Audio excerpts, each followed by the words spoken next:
The next question has been submitted by Jackie Stanton, and I call upon Mrs Stanton to ask her question at the dais.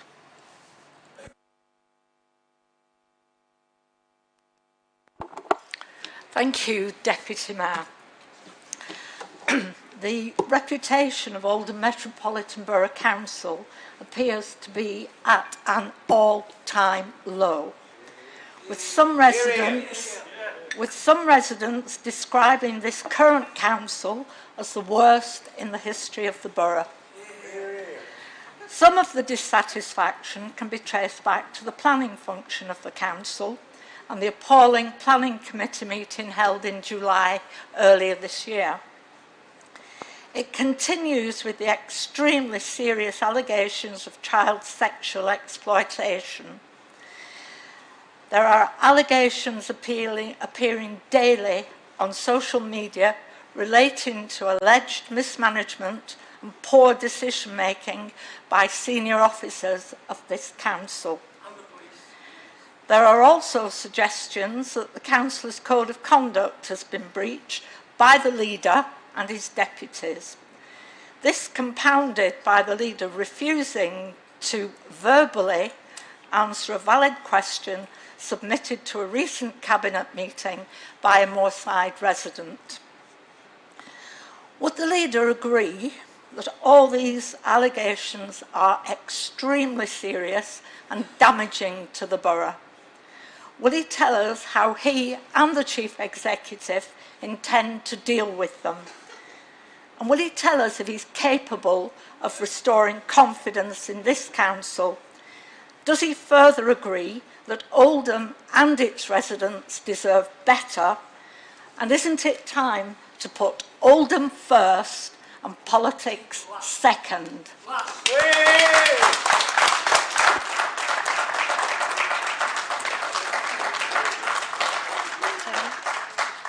I call upon Cllr Fielding to respond. Thank you, Madam Mayor, and may I thank former Liberal Democrat Deputy Leader of Oldham Council, Mrs Jackie Stanton, for her question. I do need to address the issue around the allegation that I refused to answer a valid question submitted to a recent Cabinet meeting. I did not. The question was ruled out of order by the monitoring officer for reasons which were communicated to the resident who asked it. But to move on to the points that you've raised. Over the last few months, there have been daily postings on social media about planning and historic safeguarding incidents.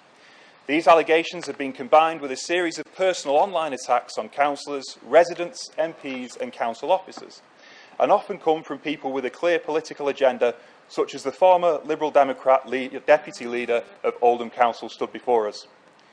We will always take action where appropriate, including the recently announced review into historic safeguarding led by Dr. Mark Peel.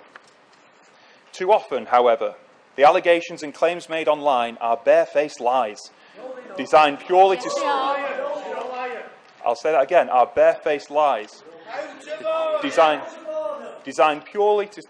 Can I just remind the public that we did listen to the question, and I would now ask you to listen to the reply without interruption. Thank you. I just find the most appropriate pace to pick up this answer. Too often, however, the allegations and claims made online are barefaced lies, designed purely to stoke fears and score political points. Mrs Stanton is absolutely correct to say that this is damaging to the borough. Day in and day out in Oldham, police officers, social workers, health workers, teachers, community groups, doctors, nurses and youth workers work hard to protect children and vulnerable adults. Day in, day out, our people are cleaning the streets, caring for our older residents or planting trees. Our people see the lies, the racism and the negativity. They see the posters online that are the usual suspects who never miss an opportunity to talk Oldham down. Like most places, Oldham has its fair share of challenges. The statement I've just made to Council highlights some of the many ways we're stepping up to address those challenges with a positive, energetic approach that stands in stark contrast to a lot of the online debate where nothing is ever good enough, everybody is corrupt and we're scared of our neighbours. That's not the Oldham I know. The Oldham I grew up in and the Oldham in which I live today is one where people support each other, where they get out doing community clean-ups, play in the Saddleworth Brass Band contest, raise money for charity and have a chat with the stall holders on Tommyfield Market. I will always encourage anybody who has concerns about anything happening in our borough to raise them through the appropriate channels. But I'd also encourage people to think twice about the things they read online and the motivations of the many people doing the posting. Thank you, Madam Deputy Mayor.